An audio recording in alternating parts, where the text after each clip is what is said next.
구원을 받으며 진리를 아는 데에 이르기를 원하시느니라. 아멘. 신앙생활 하기 좋은 계절이 다가왔습니다. 우리 대한민국에게 주신 최고의 은혜 중에 하나는 가을이 있다는 것입니다. 봄, 여름, 가을, 겨울 사계절이 뚜렷하고 가을이 우리의 느낌으로는 점점 짧아져 가는 느낌은 있지만은 이 가을을 마음껏 향유하실 뿐만 아니라 이 가을에 우리 주님과 더 가까이 하시고 하나님의 은혜 속에 머무르고 주님을 알아가는 복된 그런 계절이 되면은 좋겠습니다. 말씀도 가까이 하시고 또 기도를 통해서 우리 주님의 그 마음도 알아가시는 은혜가 있으면 좋겠습니다. 여러분, 제가 질문을 하나 드리면서 말씀을 전하기 원하는데요. 우리 신앙생활에서 제일 중요한 게 뭐냐라고 이렇게 질문을 한다면 어떤 거라고 대답하겠습니까? 어떤 사람들은 마음의 평안이다. 내 마음에 평화가 다가오는 게 중요하다. 이 땅에서 형통하는 삶이 중요하다. 물질적으로 또 여러 가지 면에서 축복을 받는 거, 그게 중요하다. 또 어떤 사람은 구원을 받는 사실이 제일 중요하다. 착하고 선하게 양심껏 살아가는 그런 삶이 우리가 제일 중요하다. 이렇게 말을 할 수 있을 것입니다. 어떤 분들은 섬기고 봉사하며 주님의 은혜 가운데서 믿음으로 달려가는 그런 충성의 마음도 중요하고, 물질적인 헌신을 많이 할 수 있다면 그게 또 하나님 앞에 영광스럽다. 이렇게 이야기할 것입니다. 각자가 지금 가지고 있는 관심을 따라서 이야기를 할 것입니다. 성경을 종합하고 제가 가지고 있는 지식을 동원하고 또 우리의 많은 것들을 종합해 볼 때 신앙생활에서 제일 중요한 게 뭐냐를 조심스럽게 말씀드리면 그거는 하나님의 마음을 알고 하나님을 기쁘시게 하는 일이다. 이렇게 말씀을 드리고 싶습니다. 그게 정답이 아닐 리는 없죠, 그죠? 하나님을 기쁘시게 하는 것, 하나님의 마음을 알아서 하나님의 마음을 제대로 이해하고 그 마음에 맞추어서 내가 그분을 흡족하게, 하나님이 무엇을 좋아하는지, 하나님이 무엇을 진짜 싫어하시는지, 하나님의 호불호를 나름대로 잘 알고 내 삶에서 선택의 순간에 어떤 중요한 어떤 결단의 순간에 그 기준을 생각하면서 하나님이 어떻게 여기실까, 이거를 생각하며 선택하고 결단하고 행동할 수 있다면 그게 신앙생활 제일 잘하는 것이고 우리의 신앙에 있어서 제일로 중요한 것입니다. 하나님의 마음을 아는 것. 그러면 우선은 하나님을 기쁘시게 하려면 그분이 어떤 분인지를 알아야 되는 거죠. 하나님이 어떤 분인지를 모르는데 어떻게 그분을 기쁘게 하겠습니까? 예를 들어서 아내가 비빔냉면을 좋아하고 물냉면을 싫어하는데 물냉면 맛있다고 아내 보고 계속 주면은 아내가 신경질을 내겠죠. 이 남편이 나를 아느냐라고 하겠죠. 이런 것에서부터 시작해서 하나님이 좋아하시는 것, 하나님이 싫어하는 것, 하나님이 진짜로 관심 있는 것, 아니면은 하나님이 정말로 미워하는 것, 이런 것들을 우리가 잘 알게 될 때에 그 지식을 통해서 우리가 순종해 가면 그게 하나님과 잘 소통하고 믿음 생활을 잘 하게 되는 것입니다. 우리가 성경을 공부하는 이유도 사실은 거기에 있습니다. 성경의 지식들을 제가 계속 누차 경고를 하고 높아심으로 말씀드리지만은 여러 지식들을 쌓아가는 것은 자칫 잘못하면 바리새인들과 서기관들이 빠진 잘못으로 가버립니다. 그들은 그 많은 지식으로 그리스도를 부인했죠. 생명의 주인을 거부했죠. 그들의 눈이 가리워진 겁니다. 우리가 성경의 연도를 알고 단어를 알고 지명을 알고 역사적인 배경을 아는 것에서 그게 이제 중요하지만 그보다 훨씬 중요한 건 뭔가 하면 그 성경에 나타난 하나님의 마음, 하나님의 뜻, 하나님이 진짜 기뻐하는 것과 하나님이 기뻐하지 않는 것이 무엇인지를 우리가 발견해 나가는 것입니다. 그게 성경 공부의 유일한 목적이 되는 것입니다. 그 말씀을 통해서 우리가 주님의 마음을 알아가야 돼요. 근데 하나님의 마음에는 관심 없고 성경에 대한 지식만 가득하면은 이상한 그리스도인이 되는 거예요.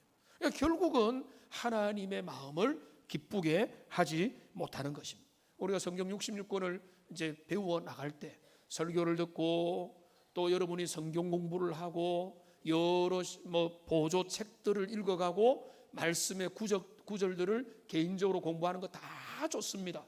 그 모든 걸 통해서 우리가 해내야 되는 건 뭔가 하면 하나님이 어떤 분이냐, 하나님의 호불호가 뭐냐를 우리가 계속 확인하고, 여기에서는 이렇네, 저기는 저렇네, 하나님이 어떤 분이, 그런데 말씀을 연구하다 보면 연결이 되잖아요.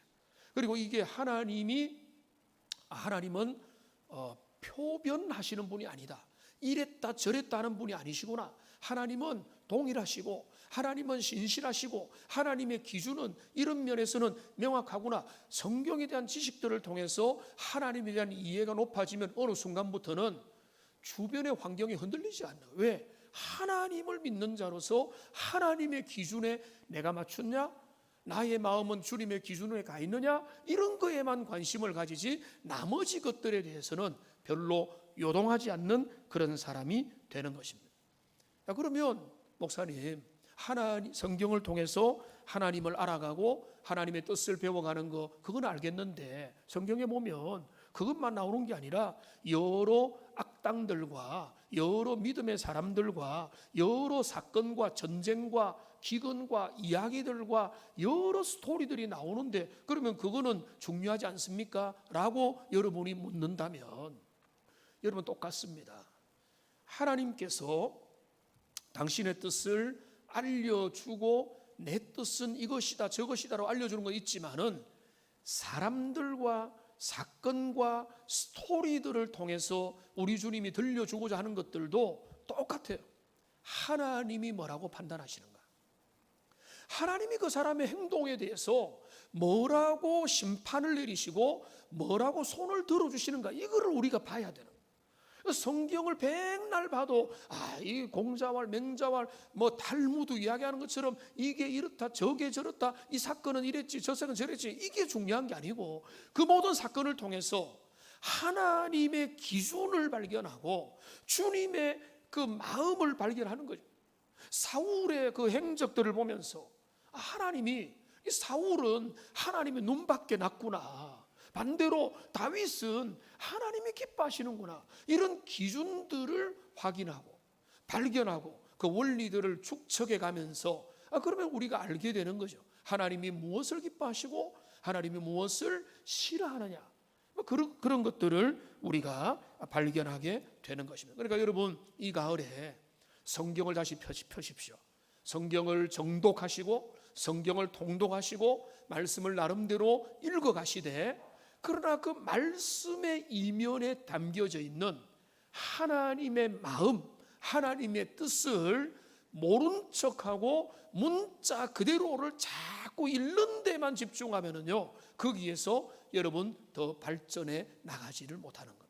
하나님의 마음을 그 성경에서 헤아리게 될 때에 여러분 거기에서 신앙의 성장이 있고 발전이 있게 되는 것입니다. 그게 이제 우리가 하나님의 마음을 알아가는 것입니다. 하나님의 마음은 우리가 헤아릴 수 있습니까? 부모의 마음을 자녀가 헤아릴 수 있을까요? 부모의 마음의 한 부분을 자녀가 알아주기만 해도, 신용만 해도 부모는 기쁘죠. 그게 자녀가 부모의 마음을 다 헤아린 겁니까? 저도 저의 부모의 마음을 다 헤아리지 못합니다. 그런데 하나님의 마음을 우리가 어떻게 다 헤아릴 수 있겠습니까?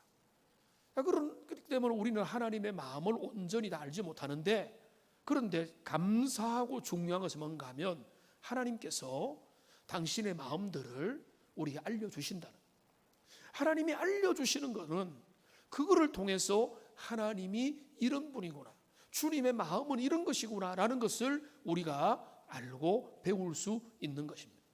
오늘 우리는 하나님의 마음 중에 하나를 살펴보기 원합니다. 그 하나님의 마음이 고스란히 드러나 있는 이 구절이 바로 디모데전서 2장 4절입니다. 같이 한번 다시 읽어보겠습니다. 하나님은 모든 사람이 구원을 받으며 진리를 아는 데 이르기를 원하시느니라. 하나님은 원하신다. 하나님의 소원이죠. 하나님의 마음입니다. 하나님의 뜻입니다. 하나님의 마음이 여기에 명시적으로 분명하게 드러나 있습니다. 하나님은 모든 사람이 구원을 받아서 진리를 알아가고 그 진리의 사람으로 우뚝 서가기를 우리 하나님은 원하신다. 여러분, 우리가 이 세상을 바라볼 때에 이 세상의 모든 사람들에게는 모두가 다 구원이 필요합니다. 왜 구원이 필요합니까? 그들은 구원의 바깥에 있기 때문에 그렇습니다. 하나님을 모르고 진리를 모르고 그리스도의 십자가 복음의 은혜를 모르고 복음 없이 저들은 각자 도생으로 어둠 가운데 죄 가운데 그들이 멸망을 향해 달려가는데 그 이유도 모른 채 열심히 살아가지만 그 결과는요, 파국입니다. 오늘날 SNS가 발전하고 인터넷으로 인해서 실시간으로 온갖 소식이 전해지는 그런 시대를 우리가 살아가고 있습니다. 그래서 정말 좋지 못한 것 중에 하나는 뭔가 하면 끔찍하고 두려운 소식들을 너무 자주 접한다는 겁니다. 그러니까 오늘날 우리가 SNS를 열기만 하면, 뉴스를 보기만 하면은, 인터넷을 보기만 하면은 정말로 우울하고 좋지 못한 소식들이 가까이에서, 우리나라에서, 전 세계에서 끊임없이 우리에게 들려주고 있습니다. 그런 걸 보면은 놀라기도 하고 가슴도 아프고 매일 이런데, 그런 마음도 들지만은 저는 오래전부터 복음을 알고 난 다음부터는 또 한편의 생각은 또 있습니다. 그건 뭔가 하면 세상이, 주님을 모르는 세상이 이렇게 엉망진창인 것은 너무나 당연하다. 이 두 가지가 같이 있는 거예요. 깜짝 놀라고 가슴 아프고 정말로 애통하기도 하면서도 해답을 모르는 인생들이 헤매면서 세상 가운데서 온갖 범죄와 사고와 우울증과 자살과 이 모든 어두움의 것들로 얽매여 있어서 그렇게 살아가는 것은 어쩌면 지극히 당연한 결론입니다. 하나님 없고 해답이 없고 인생이 허무요, 저들이 그 갈피를 못 잡는 세상 가운데서 이 세상이 그렇게 살아가고 있습니다. 이들은 다 은혜가 필요하고 복음이 필요하고 진리가 필요하고 하나님이 주시는 그 복음의 은혜가 필요한 것입니다. 문제는 그들은 스스로 이 복음을 붙잡을 수가 없다는 겁니다. 그들이 돈은 얻을 수 있고 그들은 이 땅 가운데서 건강은 관리하는 것 같지만 명예를 얻고 남들보다 좀 앞자리 가고 다른 사람보다 빨리 달려갈므로써 상대 비교 우위를 가질 수는 있겠지만은 그들의 인생의 근본적인 공경의 그 숙제, 난처한 그들의 삶이 멸망을 향해 달려가고 있다는 그 문제에 대해서는 그들은 단 하나도 스스로 해결할 수 없다는 겁니다. 생존의 문제만 해도 그렇습니다. 죽음의 속도를 누가 늦춥니까? 늦춘다고 해봐야 1년, 5년, 10년. 그런데 그들이 사고사를 당하거나 또 인생의 이 모든 것들을, 그 죽음의 문제를 스스로 해결할 수가 없는 겁니다. 그러니까 그들에게는 구원이 필요하고 그들에게는 복음의 은혜와 영생이 그들에게 필요한데 그들은 스스로 할 수 있는 일이 없다. 자, 그런데 여기 보십시오. 여기 뭐라고 했습니까? 하나님은 모든 사람이 구원받기를 원하신다는 것입니다. 그들은 할 수 없는데 하나님은 모든 사람들이, 이 세상의 모든 죄인들이 하나님의 복음을 듣고 복음 앞에 나와서 믿음으로 주님 앞에 가기를 원하신다. 자, 그래서 이 본문은 어려운 내용이 없는 것 같지만 다음에 제가 오늘 해가 지나기 전에 주일 오후 예배 시간에 특강을 한번 하겠지만은 이 4절은 엄청난 견해가 갈라지는 중요한 두 가지 해석이 가능합니다. 자, 어떤 건가 하면 하나님께서 그리스도 예수 안에서 온 인류에게 구원의 길들을 다 열어주셨다. 그래서 그들이 믿기만 하면 하나님 앞에 다 구원을 받을 수 있다라고 하는 그런 견해입니다. 여러분들 중에 꽤 많은 사람들은 그런 생각을 가지고 있을 것입니다. 그거를 바로 뭐라고 하는가 하면 만인 구원론이라고 합니다. 아주 맞는 것 같지만은 그 원리에는 치명적인 약점이 있습니다. 어떤 약점이 있는가 하면 그리스도께서 모든 세상을 위해서 달려 돌아가시고 구원의 길을 열어주셨는데 이제 사람들은 선택의 문제만 남았다라고 이렇게 되면은 이 구원을 결정짓는 것은 하나님입니까? 사람입니까? 사람이 되는 거죠. 그리스도의 능력은 어떤 사람에게는 무효화되는 겁니다. 복음을 거절한 사람들에게는 주님의 능력은, 십자가의 능력은 효력을 발휘하지 못하게 되는 겁니다. 그러니까 이런 만인 구원론은 아주 매력적이고 지금도 장로 교파가 아닌, 그리고 복음을 철저하게 따르지 않는 많은 사람들이 이 이론을 따르지만은 저를 비롯한 많은 성경대로 믿는 사람들은요 이 견해를 받아들이지 않습니다. 그러면 뭐 어떤 거냐? 어떤 건가 하면 하나님께서 그리스도를 통해 십자가에 달려 돌아가신 모든 사람은 적절하고 유효한 복음의 부르심을 통하여 반드시 주님 앞에 돌아오게 된다. 복음 전파를 통해서, 기회를 통해서, 전도를 통해서 하나님이 주시는 그 하나님의 때에 주님의 방법으로 주님 앞에 택자는 하나님의 구원받을 기로 예비된 모든 자들은 구원의 자리로 나오게 된다는 것입니다. 그러니까 이것의 최고의 매력은 뭔가 하면 그리스도 예수의 구원의 십자가의 은혜는 단 하나도 낭비되지 않는다는 겁니다. 그러니까 주님의 십자가의 구속의 은혜는 하나의 사람에게도 예외 없이 그대로 작동해서 그들을 주님의 구원의 자리로 이끈다. 이거를 좀 어려운 말로 제한 구속이라고 이야기를 합니다. 제한 구속. 그러니까 택함 받은 자를 불러서 반드시 구원의 자리로 이끄신다. 이게 제한 구속입니다. 이게 너무 어렵기 때문에 제가 1시간 정도의 오후 특강을 잘 준비해서 여러분에게 그 내용을, 여러분이 앞에 보편 구원론, 만인 구원론이 훨씬 더 매력적으로 들리는데 과연 어떤 것이 옳은가를 다음 자세히 설명하겠지만은 그렇습니다. 그래서 하나님은 당신이 예비한, 장세전에 예비하고 믿기로 예비한 모든 자들을 어떤 기회를 통해서, 복음 전파의 기회를 통해서, 전도를 통해서, 어떤 계기들을 통해서 하나님의 소원들을 이루도록 우리 주님께서 자기 백성을 이끌어 가신다는 겁니다.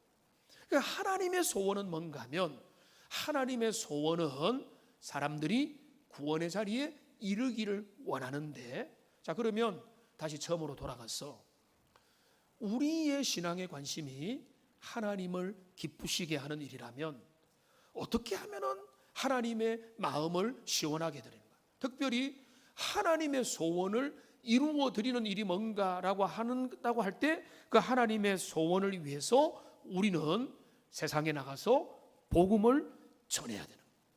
나가서 복음을 전해서 그들에게 그리스도의 복음을 들을 수 있는 기회를 제공해 줄 때, 그 기회를 통해서 예비된 자들이, 믿기로 작정된 자들이 다 주님께로 나오게 된다. 이게 하나님이 원하는 주님의 꿈을 이루는 우리의 방법이 되는 것입니다. 그러니까 교회의 중요한 사명은 뭔가 하면 바로 복음 전파의 사명이 돼요. 왜냐하면 하나님은 당신의 그 거룩한 뜻을 교회를 통해서, 저와 여러분들을 통해서 이루기를 원하기 때문에 그렇습니다. 우리 유명한 그 지상 대명령이라고 하는 가르침이 있습니다. Great Commission이라고 하는 것입니다. 그러니까 지상 대명령, 예전에도 설명을 드렸지만은 땅 위에서 가장 높은 명령이라는 뜻에서 지상 명령이 아닙니다. 지상 명령이 뭔가 하면 가장 높은 명령이라, 가장 최고의 명령이라. 우리 대한민국 사람들에게 제일 높은 권위는 뭔가 하면은 헌법의 가치죠. 그러니까 우리 신자들에게 제일로 중요한 그 가르침은 뭔가 하면 지상 명령, 가장 높은 명령이라는 거예요. 그 명령이 뭡니까? 여기 마태복음 28장 18절에서 20절까지 여기 가장 높은 명령이 나오는 겁니다. 좀 길지만 같이 한번 읽어보겠습니다. 예수께서 나와 말씀하여 이르시되 하늘과 땅의 모든 권세를 내게 주셨으니 그러므로 너희는 가서 모든 민족을 제자로 삼아 아버지와 아들과 성령의 이름으로 세례를 베풀고 내가 너희에게 분부한 모든 것을 가르쳐 지키게 하라. 볼지어다 내가 세상 끝날까지 너희와 항상 함께 있으리라 하시니라. 이 구절을 보시면은 18절에서 부활하신 그리스도가 천하의 대권을 가지십니다. 하늘과 땅의 모든 권세를 아버지가 내게 주셨다. 생사 여탈권을 내게 주셨는데, 그 생사 여탈권을 가지신 부활하신 권능의 우리 주님께서 이제 승천을 앞두고 지상의 교회들, 제자들, 사도들에게 주시는 명령이 19절 20절에 나옵니다. 여기 우리 주님의 명령은 네 가지 동사 그리고 여기 분사형으로 연결되어 있습니다. 그러니까 네 가지 동사라고 보면 되겠죠. 여기 보면은 잘 안 드러나는데, 너희는 첫 번째 가서, 그 다음에 제자를 삼고, 세 번째로 세례를 베풀고, 네 번째로 가르쳐서 지키게 하라. 이 네 가지 동사가 있는 것입니다. 가서, 제자 삼아, 세례 베풀고, 가르쳐 지키게 하라. 이게 교회가 힘써야 될, 지상에서 꾸준히 해야 될 명령인데, 여기 화면에 다시 이제 띄워주시면은 제일 중요한 첫 번째 명령이 뭔가 한번 따라 합시다. 가라. 다시요. 가라. 제일 먼저 뭔가 하면 가야 되는 거예요. 가지 않고, 세상을 향해 나가지 않고 어떻게 그들을 주님께로 이끌고 제자를 삼고 그들에게 복음을 통해서 세례를 베풀고 말씀을 가르쳐 지키게 하는 그 모든 일들이 가능해지려면 먼저 가야 되는 거예요. 어디로 가야 됩니까? 너희는 가서 누구를 제자로 삼는다고요? 모든 민족입니다. 우리 중에는 좀 좁은 마음을 가지고 내 옆에 있는 사람들 챙기는 게 더 중요하다, 이런 거 있습니다. 그런데 우리 주님의 마음은요, 꼭 그렇지는 않습니다. 가까이에서 멀리서 전도도 하고 선교도 하고, 가까이 있는 사람도 멀리 있는, 우리가 얼굴도 모르고 언어도 다르고 피부 색깔도 다르고 문화도 다르고 전혀 우리한테 때로는 미워하는 저 일본 땅이라도, 저 중동이라도, 어디라도, 아프리카라도 가서 그들 민족에게 복음을 전해야 되는 거예요. 그러니까 우리가 가야 되는 거예요. 가까운 데도 가고 멀리도 가고. 그렇지 않으면은요, 그들이 주님께 돌아올 기회가 없고 방법이 없는 것입니다. 우리가 어떻게 주님을 알게 됐습니까? 누군가가 전해주기 때문에 알게 된 거 아니겠습니까? 이 모든 명령들, 가서 제자 삼아 세례 베풀고 모든 것을 가르쳐 지키게 하라는 이 네 가지 명령이 수평적으로 중요합니다마는 순서를 따라 보면은 세상으로 가서 아버지의 마음을 가지고 복음을 그들에게 전해주지 않으면은 그들이 통 들을 일이 없는 것이다. 그러니까 우리는 아버지의 마음을 알고 있는 하나님의 사람들은요, 나가서 복음을 전해야 돼요. 여러분 나갈 때 뭘 가지고 갑니까? 여러분 돈을 가지고 갑니까? 여러분의 직분을 가지고 갑니까? 여러분의 어떤 능력과 여러분의 인맥을 가지고 갑니까? 그런 것들은 부차적인 겁니다. 여러분들이 나가서 그때에게 전하는 거는요, 여러분이 가진 게 아니에요. 베드로가 말했습니다. 은과 금은 내게 없거니와 내게 있는 것으로 너에게 주노니, 나사렛 예수 그리스도의 이름이 베드로에게 있었고 그것을 그들에게 전한 것처럼 우리가 세상에 전하는 것은 내가 이런 경험을 가졌다, 내가 이런 어떤 좋은 게 있다, 내가 너에게 선물을 주겠다, 이런 어떤 다른 부차적인 게 아니고 부활하신 그리스도 예수의 복음, 세상이 슬퍼하는 나쁜 소식으로 가득 찬 세상 가운데 세상이 줄 수 없는 진짜 복음의 소식을 그들에게 전해줘요. 여러분 생각해 보세요. 여러분 진짜 복음의 소식을 전해주려면 여러분의 마음이 뭐로 가득 차 있어야겠어요? 복음으로 가득 차 있어요. 하나님의 은혜에 대한 감격과 그리스도의 영광을 아는 빛과 주님이 주시는 복음의 신비로 가득 차 있어야 가득 차 있는 게 나오죠.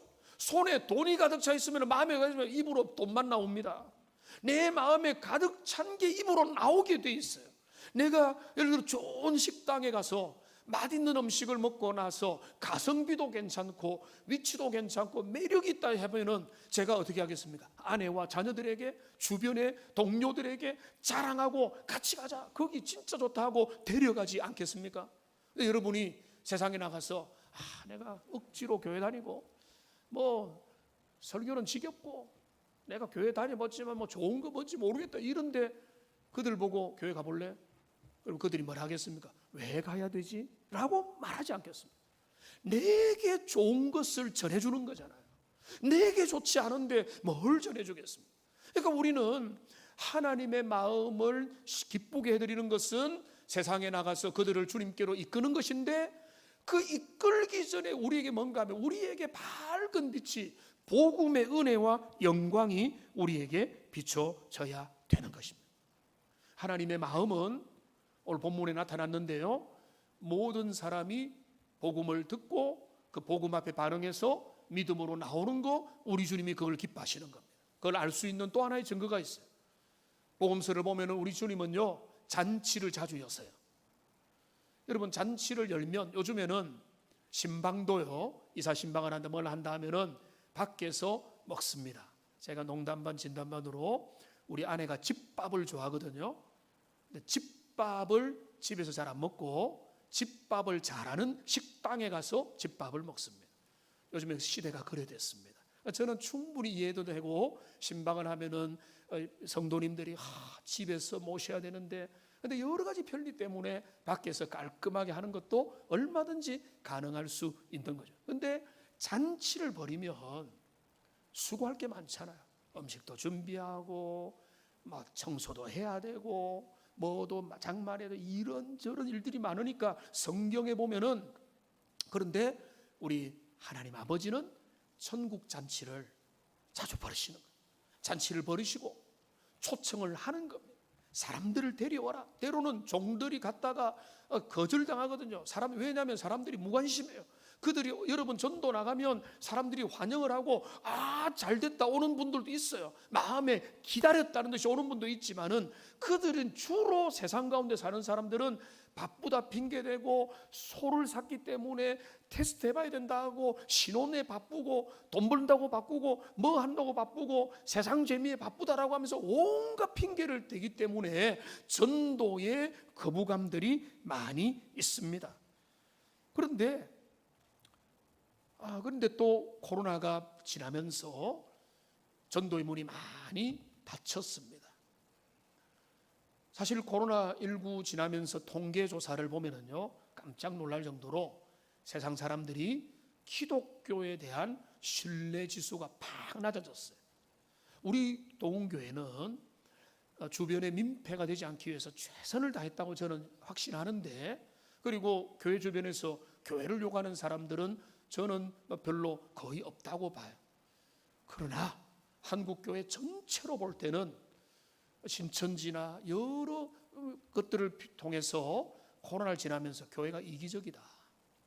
교회가 주변을 생각하지 않는다. 뭐 억울한 면도 있겠지만은, 그래서 지금 세상 사람들은 좀 더 적대적인 마음과 교회를 향해서 신뢰하는 그 마음들이 많이 낮아져 있습니다.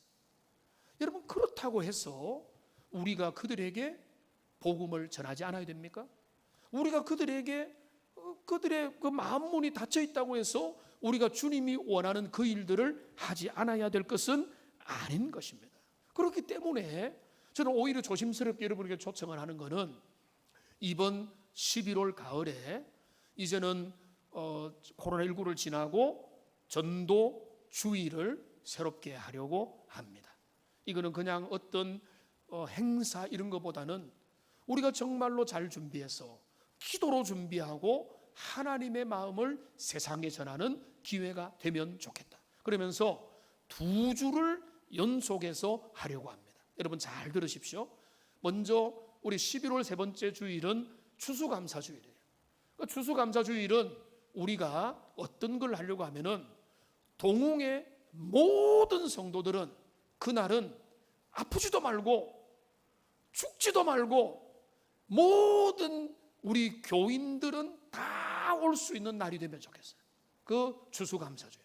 여러분의 교인들 중에서 뭐 최근에 못 나왔던 가족들도 다 나와가지고 정말로 우리 성도들이 우리 동교의 가족입니다. 이거를 정말로 아름답게 드러내면서 함께 모여서 예배드리고, 그 다음에는 점심도 그날은 특별 별미로, 소 한 마리 잡을지는 모르겠지만 뭐 그렇게 하기는 쉽지 않아도 별미를 준비해가지고, 추수감사주일이니까 함께 맛있는 식탁 교제를 나누고, 그리고 그날 오후에는요 바로 또 연결해서 기관별 찬양의 날로 주일학교부터 각 선교회가 함께 잘 아울려서 주님 앞에 잔치하는, 그러니까 그 11월 추수감사주일은요, 그날 하루가 하나님 앞에서 우리가 정말로 아름다운 잔치가 벌어지는 그런 날이 되면 좋겠고요.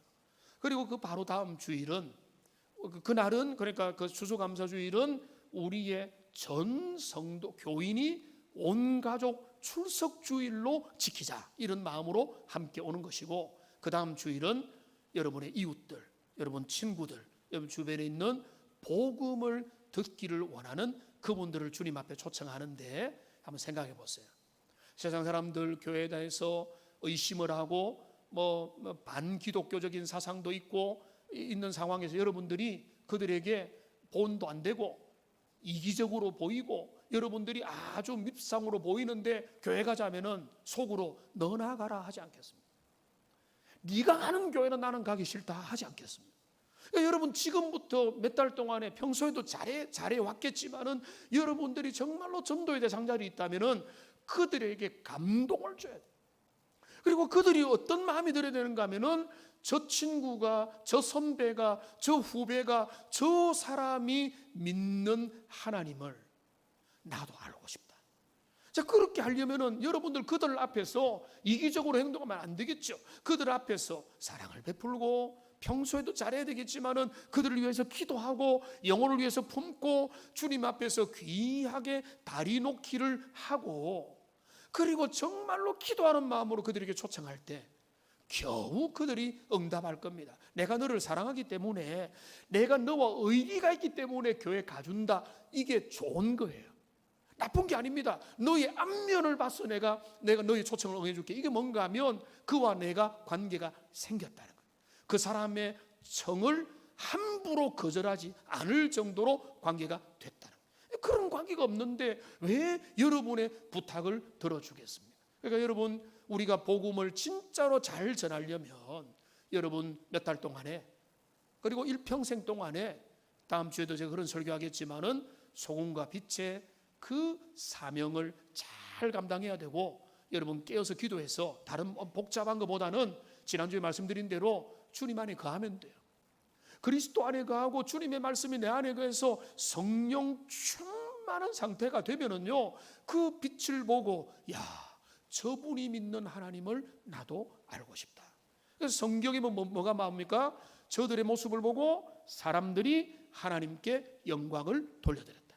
그러니까 믿지 않는 사람들은 믿음이 없기 때문에 그들은 여러분들의 얼굴 광고판을 보고 여러분의 행동 광고판을 보고 그냥 그들은 하나님을 막연하게 생각합니다. 진리를 모르기 때문에. 그러니까 여러분들이 걸어다니는 전도 광고판이라고 보고 여러분들이 다시 한 번 더 생각을 해서, 우리가 9월 셋째 주일은 대신자 작정을 할 거거든요. 그러니까 지금 미리부터 준비해서, 하나님, 내가 이번에 내 가족들 중에 또 믿지 않는 자들 중에 하나님이 내게 연결시킨 자들을 하나님께 이끌기 원합니다. 그냥 단순한 입만 여는 게 아니라 마음을 열고 내가 복음으로 채워져서 그들에게 주의 은혜를 전하기 원한다. 이런 은혜가 있기를 바랍니다. 이제 말씀을 맺겠습니다. 오늘 이 본문은 짧은 말씀인데요, 이 말씀 속에 하나님의 마음이 담겨져 있습니다. 하나님의 마음은 뭡니까? 세상의 모든 죄인들이 복음을 듣고 복음 앞에 반응해서 구원의 은혜를 얻기를 원하고, 그 다리 놓기로서 하나님이 저와 여러분들을 세상 가운데 살게 하신 겁니다. 이번 가을에는 우리가 처졌던 코로나로 위축된 우리의 마음들을 다시 한 번 더 회복해서 여러분의 마음이 먼저 복음의 생명으로 가득 차고 그 은혜를 여러분 사랑하는 사람에게, 아끼는 사람에게, 그들에게도 복음이 필요한, 내가 그들에게 좋은 것 주고 싶다는 마음으로 여러분 전하면 좋겠는데요, 이런 찬양이 있습니다. 아버지, 당신의 마음이 있는 곳에 나의 마음이 있기를 원해요. 아버지, 당신의 눈물이 있는 곳에 나의 눈물이 고이기를 원하고, 하나님 아버지가 바라보는 그 영혼에게 내 두 눈이 향하길 원한다. 이게 아버지의 마음을 깨달은 자의 마음이 되는 것입니다. 여러분의 마음이 하나님의 복음의 은혜로 가득 차서 아버지가 바라보는 그곳을 함께 바라보고 함께 안타까워하고 함께 기도하고 함께 복음의 은혜를 나누는 복된 주의 백성들 다 되시기를 주님의 이름으로 축원합니다. 기도하겠습니다. 살아계신 하나님,